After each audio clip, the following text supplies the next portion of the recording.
സഖാവ് ജയരാജേട്ടൻ ഉൾപ്പെടെയുള്ള ബഹുമാന്യ നേതാക്കളെ, നല്ലവരായ സഖാക്കളെ, സഹോദരി സഹോദരന്മാരെ,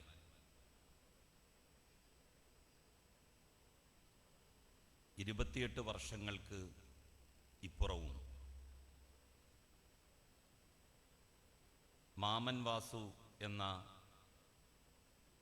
സഖാവ്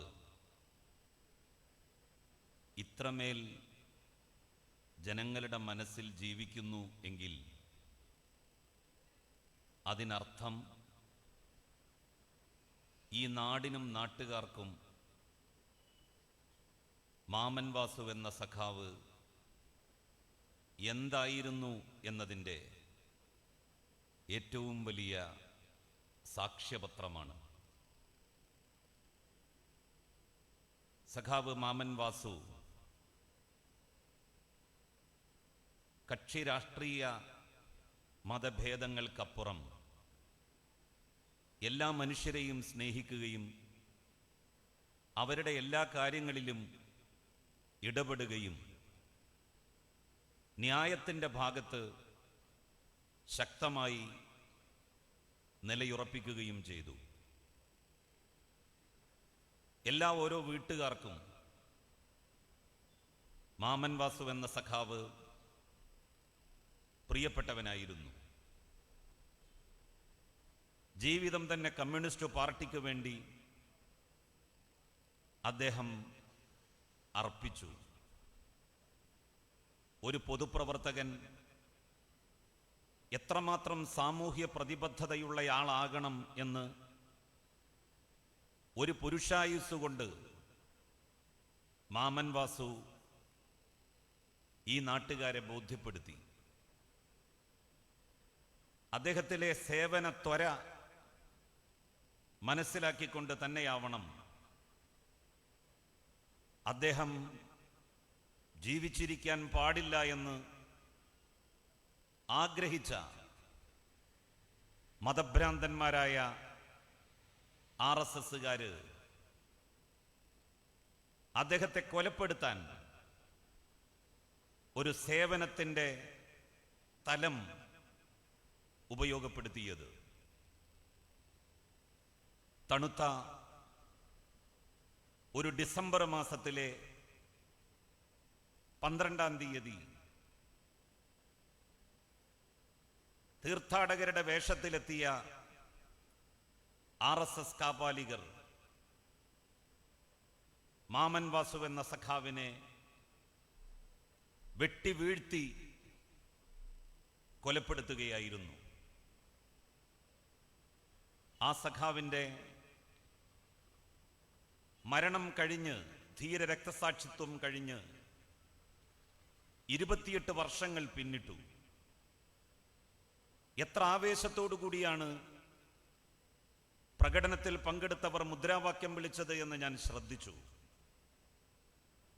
എന്തൊരു ആത്മാർത്ഥതയോടുകൂടിയാണ് അവർ പ്രകടനത്തിലും പൊതുസമ്മേളനത്തിലും പങ്കെടുത്തുകൊണ്ടിരിക്കുന്നത് എന്നുള്ളത് സത്യത്തിൽ എന്നെ അത്ഭുതപ്പെടുത്തുകയാണ്. നമ്മളുടെ നാട്ടിൽ ഒരുപാട് രക്തസാക്ഷികളുമായി ബന്ധപ്പെട്ട യോഗങ്ങൾ നടക്കാറുണ്ട്. അതിൽ നിന്നെല്ലാം ഭിന്നമായി മാമൻ വാസുവിൻ്റെ രക്തസാക്ഷിത്വം ഈ നാട്ടിൽ ഇത്ര ജനകീയമായി 2.5 പതിറ്റാണ്ടുകൾ കഴിഞ്ഞിട്ടും ആചരിക്കപ്പെടുന്നു എന്നുള്ളത് മാമൻ വാസുവിലെ മനുഷ്യനെയാണ്, നല്ല സഖാവിനെയാണ് നമുക്ക് ബോധ്യപ്പെടുത്തി തരുന്നത്. ആരാണ് മാമൻ വാസു എന്ന സഖാവിനെ കൊലപ്പെടുത്തിയത്? RSS കാപാലികരാണ് അത് ചെയ്തത്. RSSന്റെ ജന്മമുണ്ടാകുന്നത് 1925-ലാണ്. 1925 നാഗ്പൂരിൽ വെച്ചാണ് RSS രൂപവൽക്കരിക്കപ്പെടുന്നത്. ആ സംഘടനയുടെ ജന്മ ഉദ്ദേശം തന്നെ രാജ്യത്ത് ജനങ്ങളെ മതപരമായി വേർതിരിക്കുക എന്നുള്ളതായിരുന്നു. മതാന്ധതയും മതവർഗീയതയും അവർ പ്രചരിപ്പിച്ചു. ഭൂരിപക്ഷ ജനവിഭാഗത്തിന്റെ മതവികാരത്തിന് പലപ്പോഴും തീ കൊളുത്തുവാൻ വേണ്ടി ശ്രമിച്ചു. ആ ശ്രമങ്ങളെ ചെറുക്കാൻ ഭൂരിപക്ഷ മതസമുദായത്തിൽ നിന്നുള്ള നല്ല മനുഷ്യർ രംഗത്ത് വന്നു. ആ നല്ല മനുഷ്യരുടെ കൂട്ടത്തിൽ മുൻപന്തിയിലുണ്ടായിരുന്നത് രാജ്യത്തുള്ള കമ്മ്യൂണിസ്റ്റുകാരായിരുന്നു എന്നുള്ളത് അവിതർക്കിതമായിട്ടുള്ള കാര്യമാണ്. RSSന്റെ നേതാവ് മോഹൻ ഭാഗവത് ഏതാനും ആഴ്ചകൾക്ക് മുൻപ് പ്രഖ്യാപിച്ചത് ഇന്ത്യയിലെ ഞങ്ങളുടെ ഒന്നാമത്തെ ശത്രു കമ്മ്യൂണിസ്റ്റുകാരാണ് എന്നാണ്. എന്താണ് കമ്മ്യൂണിസ്റ്റ് പാർട്ടിക്ക് വലിയ രാഷ്ട്രീയ വേരോട്ടമൊന്നും ഇന്ത്യയിൽ ഇല്ലാതിരുന്നിട്ടും കമ്മ്യൂണിസ്റ്റ് പാർട്ടിയെ മുഖ്യ ശത്രുവായി RSS കാണുന്നത്? അതിന്റെ ഉത്തരം ലളിതമാണ്. RSSന്റെ വംശഹത്യ നടപ്പിലാക്കലിന്റെ മുന്നിൽ അവരുടെ വർഗീയ കലാപങ്ങൾ തീർത്ത് ജനങ്ങളെ രണ്ട് തട്ടുകളിലാക്കാനുള്ള നീക്കത്തിന് തടയിടാൻ എന്ത് വില കൊടുത്തും, ജീവൻ പോലും ബലി കൊടുത്തും ഉറച്ചു നിൽക്കുന്നത് കമ്മ്യൂണിസ്റ്റുകാരാണ്. അവരുടെ കണ്ണിലെ ഏറ്റവും വലിയ കരടാണ് കമ്മ്യൂണിസ്റ്റ് പാർട്ടി. സഖാക്കളെ ഉന്മൂലനം ചെയ്തല്ലാതെ ഞങ്ങൾ ഈ രാജ്യത്ത് ന്യൂനപക്ഷങ്ങൾക്കെതിരായി, മുസ്ലിങ്ങൾക്കെതിരായി, ക്രൈസ്തവർക്കെതിരായി, മറ്റു അധസ്ഥിത പിന്നോക്ക ജനവിഭാഗങ്ങൾക്കെതിരായി നടത്തുന്ന ആക്രമണങ്ങൾ ഫലപ്രദമായി തുടരാൻ കഴിയില്ല എന്ന് അവർ മനസ്സിലാക്കിയിട്ടുണ്ട്. അവരുടെ കണ്ണിലെ കരട് കോൺഗ്രസ് അല്ല. അവരുടെ കണ്ണിലെ കരട് ഇന്ത്യയിലെ കമ്മ്യൂണിസ്റ്റേതരമായിട്ടുള്ള ഏതെങ്കിലും രാഷ്ട്രീയ പാർട്ടിയും അല്ല. അവരുടെ മുഖ്യ ശത്രു, അവരുടെ ഏറ്റവും വലിയ കണ്ണിലെ കരട് കമ്മ്യൂണിസ്റ്റുകാരാണ്, കമ്മ്യൂണിസ്റ്റ് പാർട്ടിയാണ്, CPIM ആണ്. അതുകൊണ്ടാണ് ഏറ്റവും അധികം RSSകാർ കൊലപ്പെടുത്തിയവരുടെ കൂട്ടത്തിൽ കമ്മ്യൂണിസ്റ്റുകാർ ഉൾപ്പെടുത്തപ്പെട്ടത്. എന്തുകൊണ്ടാണ് RSS ഒരു കോൺഗ്രസ്സുകാരനെ വധിക്കാതിരുന്നത്? മഹാത്മാഗാന്ധിയെ RSS കൊലപ്പെടുത്തി. കോൺഗ്രസിൽ കൊല ചെയ്യപ്പെടേണ്ട കോൺഗ്രസ്സുകാരനായ മനുഷ്യൻ ഗാന്ധിജി മാത്രമാണ് എന്ന് RSSന് അറിയാമായിരുന്നു. ഗാന്ധിജിയുടെ വധത്തിന് ശേഷം RSSന്റെ കൈ ഒരൊറ്റ കോൺഗ്രസ്സുകാരന്റെ നേതാവിന്റെ നേരെയും ഉയർന്നിട്ടില്ല. അവർ ഗാന്ധിജിയുടെ പിന്മുറക്കാരായി കണ്ടത് കോൺഗ്രസ്സുകാരെ അല്ല, കമ്മ്യൂണിസ്റ്റുകാരെയാണ്. ഗാന്ധിജിയുടെ മതനിരപേക്ഷത, കലർപ്പില്ലാത്ത മതേതര ബോധം കോൺഗ്രസ്സുകാരെക്കാൾ ഉൾക്കൊള്ളുന്നതും നാനാജാതി മതസ്ഥരുടെ സൗഹൃദപൂർണമായിട്ടുള്ള ജീവിതം ഇന്ത്യയിൽ ഉറപ്പാക്കണമെന്ന് വാദിക്കുന്നതും കമ്മ്യൂണിസ്റ്റുകാരാണ് എന്ന് RSSകാർ തിരിച്ചറിഞ്ഞു. അതുകൊണ്ടാണ് RSSകാരെ, കമ്മ്യൂണിസ്റ്റുകാരെ എല്ലായ്പ്പോഴും ലക്ഷ്യമിട്ടത്. മാമൻ വാസു ഉൾപ്പെടെ നിരവധി സഖാക്കളെയാണ് RSSകാര് കൊലപ്പെടുത്തിയത്. RSSകാര് കൊലപ്പെടുത്താൻ വേണ്ടി അഹോരാത്രം പാടുപെടുകയും ജീവന്റെ ആയുസ്സിന്റെ ദൈർഘ്യം കൊണ്ട് മാത്രം രക്ഷപ്പെടുകയും ചെയ്ത സഖാവ് ജയരാജേട്ടൻ ഈ വേദിയിൽ പ്രസംഗിക്കാൻ സന്നിഹിതനാണ്. ഏതെങ്കിലും ഒരു കോൺഗ്രസിന്റെ നേതാവിന് ജയരാജേട്ടനെ പോലെ ഒരു സാഹചര്യം അഭിമുഖീകരിക്കേണ്ടി വന്നിട്ടുണ്ടോ? മാമൻ വാസുവിനെ പോലെയുള്ള ഒരു സഖാവിന്റെ അവസ്ഥ ഈ നാട്ടിൽ ഏതെങ്കിലും ഒരു കോൺഗ്രസുകാരന്, ഏതെങ്കിലും ഒരു മുസ്ലിം ലീഗുകാരന് നേരിടേണ്ടി വന്നിട്ടുണ്ടോ? എത്രയെത്ര സഖാക്കളുടെ ജീവൻ ബലി കൊടുക്കപ്പെട്ടു കമ്മ്യൂണിസ്റ്റ് പാർട്ടിയെ ശക്തിപ്പെടുത്തുവാനുള്ള വഴികളിൽ, മതനിരപേക്ഷത ഉയർത്തിപ്പിടിച്ച് പ്രവർത്തിക്കുവാനുള്ള പന്ഥാവുകളിൽ. ഇത്രമാത്രം സഖാക്കൾക്ക് ജീവൻ കൊടുക്കേണ്ടി വന്നത് RSSനെ പല്ലും നഖവും ഉപയോഗിച്ച് എതിർക്കാൻ കമ്മ്യൂണിസ്റ്റുകാരെ ഉള്ളൂ എന്നുള്ളത് കൊണ്ടാണ്. എന്നെങ്കിലും കോൺഗ്രസ് RSSന്റെ പ്രത്യയശാസ്ത്രത്തെ എതിർത്തിട്ടുണ്ടോ? ഇന്നും BJPയെ കോൺഗ്രസ് എതിർക്കുന്നത് രാഷ്ട്രീയമായി അവരുടെ അധികാരത്തിന്റെ വഴിയിൽ തടസ്സം നിൽക്കുന്ന ഒരു ബദൽ രാഷ്ട്രീയ പാർട്ടി എന്ന നിലയിലല്ലേ? കോൺഗ്രസിന്റെ പ്രവർത്തകന്മാർക്കും കോൺഗ്രസിന്റെ നേതാക്കന്മാരുടെ വീട്ടിലെ അവരുടെ കുടുംബാംഗങ്ങൾക്ക് പോലും എന്താണ് BJP എന്ന് പഠിപ്പിച്ചു കൊടുക്കാൻ, എന്താണ് RSSന്റെ പ്രത്യയശാസ്ത്രം എന്ന് പറഞ്ഞു കൊടുക്കാൻ ഒരു കോൺഗ്രസുകാരൻ ജീവിതത്തിൽ എന്തായാലും BJP ആവരുത് എന്ന് അവന് ബോധ്യപ്പെടുത്തി കൊടുക്കാൻ കോൺഗ്രസ് പാർട്ടിക്ക് ഇന്നോളം സാധിച്ചോ? കോൺഗ്രസിന്റെ സമുന്നതനായ നേതാവ് AK ആന്റണിയുടെ വീട്ടിൽ നിന്നാണ് BJPക്ക് ഒരു പ്രവർത്തകൻ ഉണ്ടായത് എന്ന് നാം ഓർക്കുക. ആന്റണിയുടെ വീട്ടിലെ സ്ഥിതി ഇതാണെങ്കിൽ ഈ നാട്ടിലെ കോൺഗ്രസിന്റെ ചോട്ടാ നേതാക്കന്മാരുടെ വീട്ടിലെ സ്ഥിതി എന്താകും? ശ്രീമാൻ ആന്റണി തന്റെ മക്കൾക്ക് കോൺഗ്രസിനെ കുറിച്ച് പറഞ്ഞു കൊടുത്തില്ല, തന്റെ ഭാര്യക്ക് കോൺഗ്രസിനെ കുറിച്ച് പഠിപ്പിച്ചു കൊടുത്തില്ല. എന്നിട്ടല്ലേ അദ്ദേഹം തന്റെ അനുയായികൾക്ക് കോൺഗ്രസിന്റെ ആശയം പറഞ്ഞു കൊടുക്കുക? വെറുതെയല്ല കോൺഗ്രസിനെ കുറിച്ച് ആളുകൾ പറയുന്നത് അവര് പകല് കോൺഗ്രസും രാത്രി RSSുമാണ് എന്ന്. ആന്റണിയുടെ മനസ്സ് ഏറ്റവും അധികം അറിയുക ആന്റണിയുടെ ഭാര്യക്കാണ് എന്നുള്ള കാര്യത്തിൽ തർക്കമില്ലല്ലോ. ആന്റണിയെ ഏറ്റവും അധികം മനസ്സിലാക്കിയിട്ടുണ്ടാവുക ആന്റണിയുടെ മക്കളാണ് എന്നുള്ള കാര്യത്തിൽ സംശയമാർക്കും ഉണ്ടാവില്ലല്ലോ.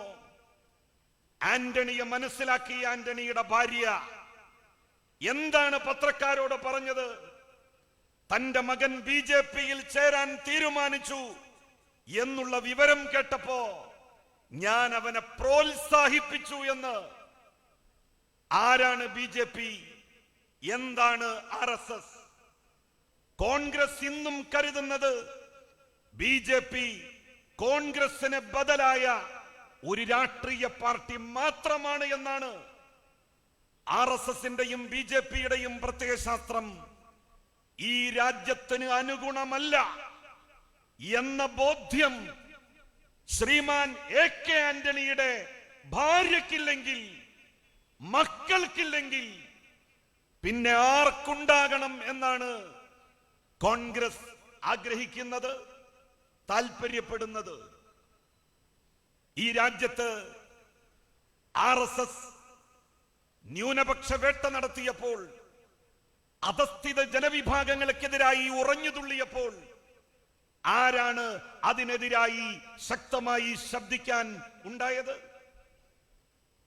ജാതിക്കോമരങ്ങൾ ഉറഞ്ഞു തുള്ളിയിരുന്ന ഒരു ഇന്നലെ കഴിഞ്ഞുപോയ നാടാണ് നമ്മളുടേത്. കേരളം കേരളമായത് ആകാശത്ത് നിന്ന് കേരളത്തിൽ ഇന്ന് കാണുന്ന ഈ സാമൂഹ്യാവസ്ഥ ആരെങ്കിലും കെട്ടിയിറക്കി തന്നിട്ടല്ല. നിരന്തരമായ പോരാട്ടങ്ങളും സമരങ്ങളും വിപ്ലവ ശ്രമങ്ങളും ഈ നാട്ടിൽ നടന്നതിന്റെ അനന്തരമായിട്ടാണ് നമുക്കിന്ന് കാണുന്ന കേരളത്തെ പടുത്തുയർത്തുവാൻ വേണ്ടി സാധിച്ചത്. ജാതിയും ജാതിക്കോമരങ്ങളും ഈ രാജ്യത്ത് അധീശത്വാധികാരം പുലർത്തിയിരുന്ന എത്രയോ പതിറ്റാണ്ടുകൾ കഴിഞ്ഞുപോയി. മുലക്കരം കൊടുക്കാത്തതിന്റെ പേരിൽ അത് പിരിക്കാൻ വന്ന രാജകിങ്കരന്മാരുടെ മുന്നിലേക്ക് തന്റെ സ്ഥനം ഛേദിച്ച് വലിച്ചെറിഞ്ഞു കൊടുത്ത വിപ്ലവകാരിണിക്ക് ജന്മം നൽകിയ നാടാണ് ഈ കേരളം എന്ന് ഓർക്കുക. ഐത്താചാരം അതിന്റെ മൂർധന്യത്തിൽ ആചരിക്കപ്പെട്ടിരുന്ന ഇന്നലകൾക്ക് അറുതി വരുത്തിയത് കോൺഗ്രസ് അല്ല. ഈ രാജ്യത്ത് ചെങ്കൊടിയും ചെങ്കൊടിയുടെ പ്രസ്ഥാനവും നടത്തിയ ധീരമായ പോരാട്ടങ്ങളും ഇടപെടലുകളുമാണ് എന്ന് ആർക്കാണ് അറിയാത്തത്? മുറ്റത്തൊരു കുഴി കുഴിച്ച ആ കുഴിയിൽ ഇലവെച്ച് അതിൽ ഭക്ഷണം വിളമ്പിക്കൊടുത്തിരുന്നു ഈ നാട്ടിലെ പിന്നോക്ക ജനവിഭാഗക്കാർക്ക്. ആഢ്യന്മാരായവർ, സവർണ തമ്പുരാക്കൾ ആ ചോറ് തട്ടിമാറ്റിക്കൊണ്ട് ഞങ്ങളും മനുഷ്യരാണ് എന്ന് ഓരോ മനുഷ്യനെയും പഠിപ്പിച്ചു ഈ രാജ്യത്തുള്ള കമ്മ്യൂണിസ്റ്റ് പാർട്ടി. അങ്ങനെയുള്ള നിരന്തരമായ പഠനങ്ങൾക്കൊടുവിൽ, ബോധവൽക്കരണങ്ങൾക്കൊടുവിലാണ് ജാതി മാറി നിന്നത് കേരളത്തിൽ നിന്ന്, ജാതി വികാരങ്ങൾ അപ്രത്യക്ഷമായത് കേരളത്തിൽ നിന്ന്. നിങ്ങൾക്കറിയാമല്ലോ, വൈക്കത്തെ പ്രസിദ്ധമായിട്ടുള്ള സത്യാഗ്രഹം. വൈക്കം ക്ഷേത്രത്തിന്റെ മുന്നിലെ റോഡിലൂടെ, വഴിയിലൂടെ നായകൾക്ക് നടക്കാൻ അവകാശമുണ്ടായിരുന്നു, പട്ടികൾക്ക് നടക്കാൻ അവകാശമുണ്ടായിരുന്നു, പക്ഷിമൃഗാദികൾക്ക് നടക്കാൻ അവകാശമുണ്ടായിരുന്നു, പന്നികൾക്കും കഴുതകൾക്കും നടക്കാൻ അവകാശമുണ്ടായിരുന്നു. എന്നാൽ അധസ്ഥിത പിന്നോക്ക ജനവിഭാഗത്തിൽപ്പെട്ട മനുഷ്യർക്ക്, തൊലി കറുത്തവർക്ക് നടക്കാൻ അവകാശവും അർഹതയും ഉണ്ടായിരുന്നില്ല. ആ സമയത്താണ് അതെ സംബന്ധിച്ച് സംസാരിക്കാൻ മഹാത്മാഗാന്ധി വൈക്കത്തെത്തുന്നത്. വൈക്കം ക്ഷേത്രത്തിന്റെ മേലാധികാരിയായിരുന്ന നമ്പൂതിരിയെ കാണാൻ, തമ്പ്രാനെ കാണാൻ മഹാത്മാഗാന്ധി പോയത് 1920-കൾക്ക് ശേഷമാണ്. എത്ര വർഷമേ പിന്നിട്ടിട്ടുണ്ടാവുകയുള്ളൂ. 100 വർഷങ്ങൾക്കപ്പുറം എന്താ സംഭവിച്ചതെന്നോ? മഹാത്മാഗാന്ധി എന്ന് പറയുന്ന ഇന്ത്യയുടെ മഹാനായ രാഷ്ട്രപിതാവ് നമ്മളുടെയൊക്കെ വീടുകളിലേക്ക് വരുമ്പോ അദ്ദേഹത്തെ എങ്ങനെയായിരിക്കും നമ്മൾ സ്വീകരിക്കുക? ഒന്നാലോചിച്ചു നോക്കൂ നിങ്ങൾ. എന്നാൽ ഗാന്ധിജി വൈക്കം ക്ഷേത്രത്തിന്റെ ഭരണ നിർവഹണം നടത്തിയിരുന്ന മേലാധികാരിയായിരുന്ന നമ്പൂതിരിയുടെ വീട്ടിലേക്ക് ചെന്നപ്പോ ഉമ്മറപ്പടിയിലേക്ക് കയറ്റിയില്ല ഗാന്ധിജിയെ. മുറ്റത്ത് ഒരു ചെറിയ പന്തലിട്ട് അതിലെ മര സ്റ്റൂളിൽ അദ്ദേഹത്തെ ഇരുത്തി. നമ്പൂതിരി, തമ്പ്രാൻ ഉമ്മറത്തെ വലിയ കസേരയിൽ ഇരുന്നു. ഗാന്ധിജി ക്ഷോഭിച്ചില്ല.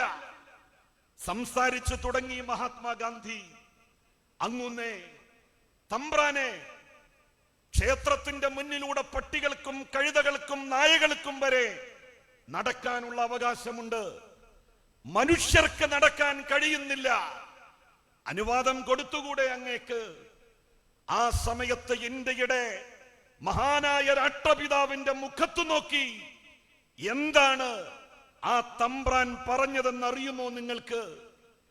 നായകൾക്കും പൂച്ചകൾക്കും ഒക്കെ നടക്കാം, പ്രശ്നമില്ല.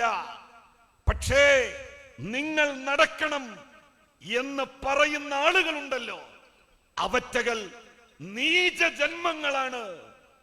അങ്ങനെ നീച ജന്മങ്ങളാണ് എന്ന് തമ്പ്രാൻ 100 വർഷങ്ങൾക്ക് മുൻപ് പറഞ്ഞ ആ മനുഷ്യരെ, ആ തൊലി കറുത്ത മനുഷ്യരെ, ഗീതയിലും പുരാണങ്ങളിലും സംസ്കൃതത്തിലും പാണ്ഡിത്യമുള്ള മനുഷ്യരെ കേരളത്തിലെ ക്ഷേത്രങ്ങളുടെ ഗോപുര നടകളിൽ പൂജാരിമാരാക്കി നിയമിച്ചത് ഇടതുപക്ഷവും കമ്മ്യൂണിസ്റ്റ് പാർട്ടിയുമാണ് എന്നുള്ളത് ആർക്കാണ് മറക്കാൻ വേണ്ടി സാധിക്കുക? ക്ഷേത്രത്തിന്റെ 4 അയലത്ത് പോലും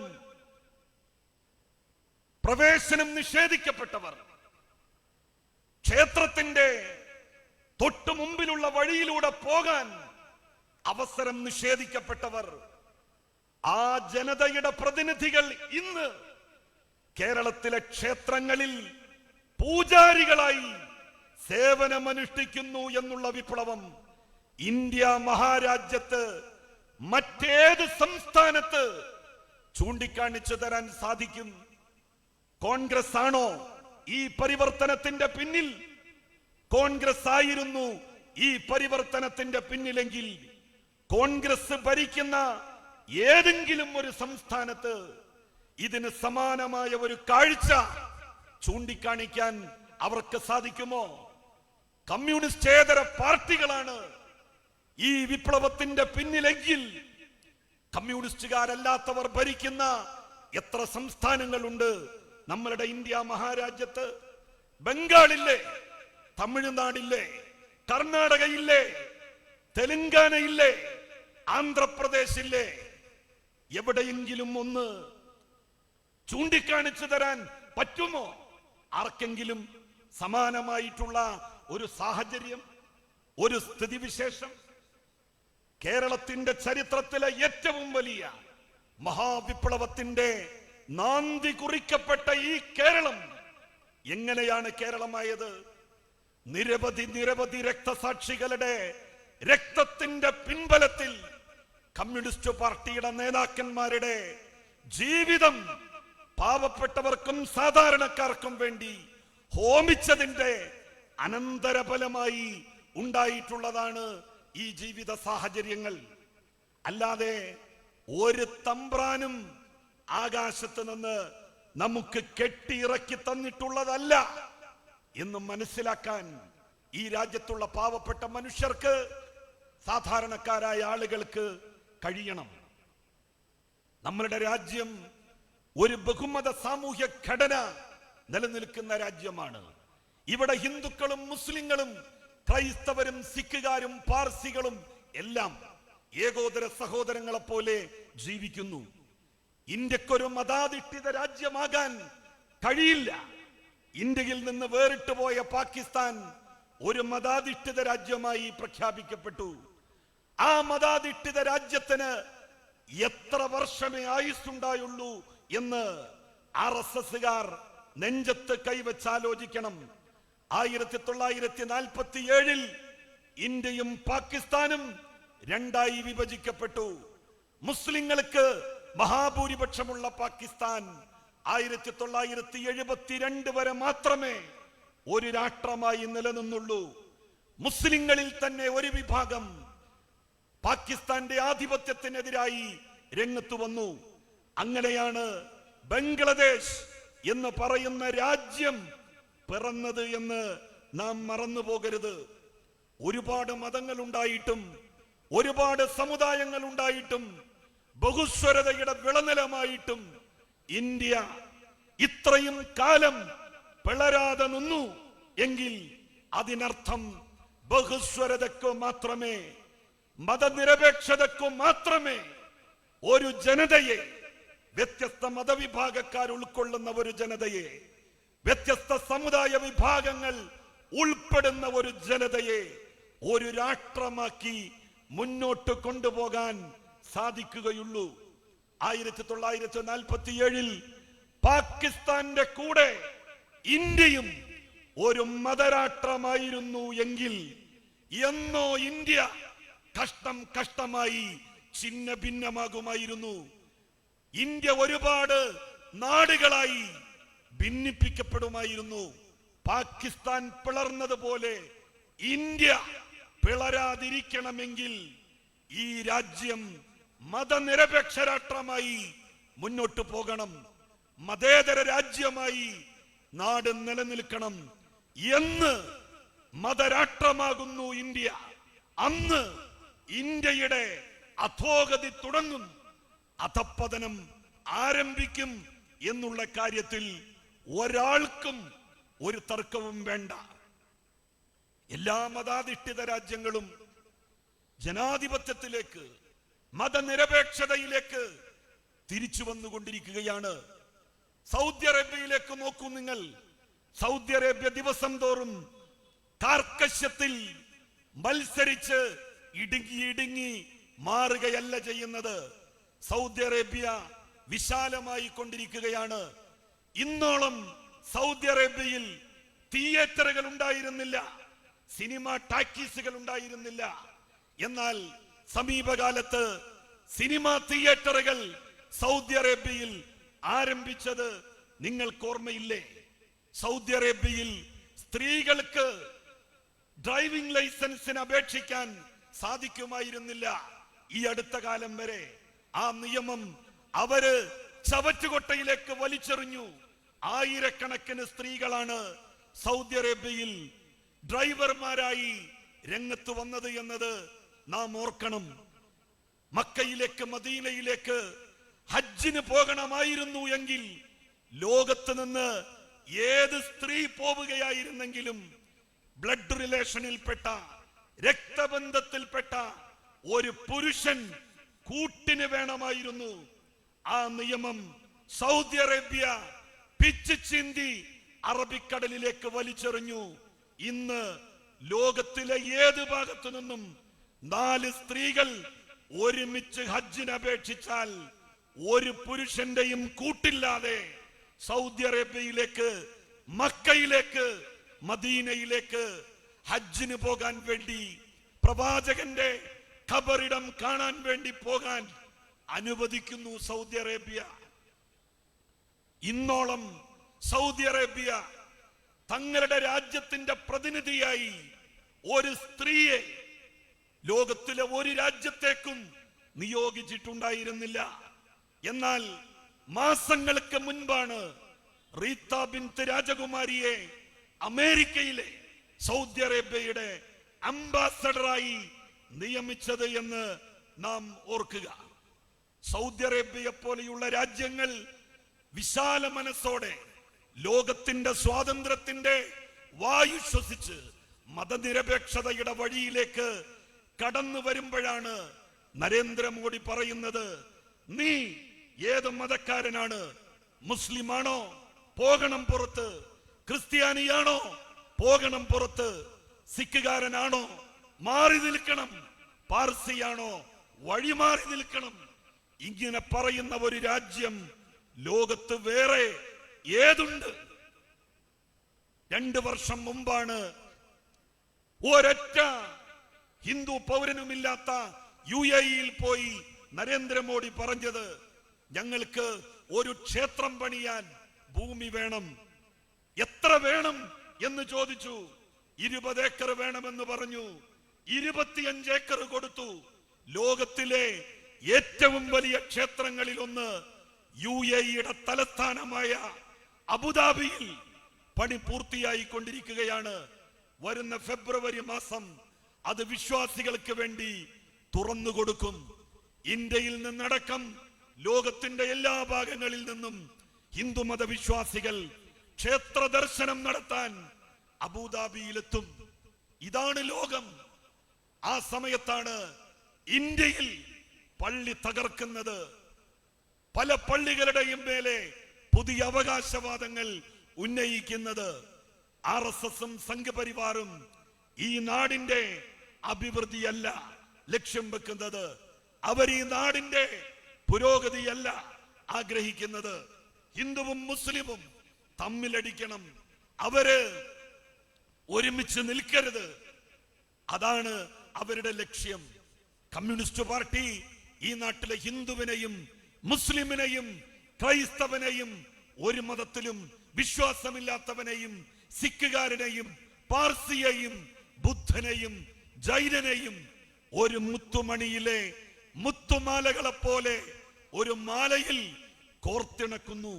അത് തന്നെയാണ് RSS കമ്മ്യൂണിസ്റ്റുകാരെ ലക്ഷ്യം വെക്കുവാനുള്ള കാരണം, അവരെ കൊന്നൊടുക്കാനുള്ള കാരണം, അവരെ മുഖ്യ ശത്രുവായി പ്രഖ്യാപിക്കാനുള്ള കാരണം.